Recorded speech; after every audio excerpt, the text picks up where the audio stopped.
شیر اور ہوشیار خرگوش۔ ایک جنگل میں ایک ظالم شیر رہتا تھا جو روزانہ ایک جانور کو کھا جاتا تھا۔ جنگل کے تمام جانور اس سے خوف زدہ تھے۔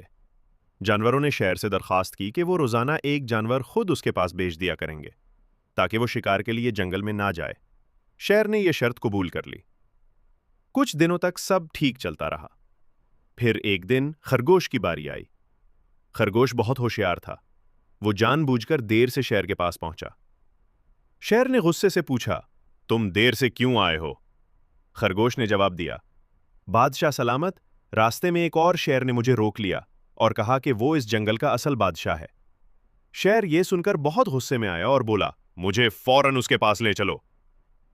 خرگوش شیر کو ایک گہرے کنویں کے پاس لے گیا اور کہا، وہ شیر اس کنویں میں رہتا ہے۔ شیر نے کنویں میں جھانکا تو اسے اپنا عکس نظر آیا۔ وہ سمجھا کہ یہ دوسرا شیر ہے۔ غصے میں آ کر وہ کنویں میں کود گیا اور ڈوب کر ہلاک ہو گیا۔ یوں خرگوش کی عقل مندی سے جنگل کے تمام جانور شیر کے ظلم سے نجات پا گئے۔ سب جنگل کا دیرنگلی لکھایا تھا، تم ہر بڑی اور تم ہی رور۔ اخلاقی سبق۔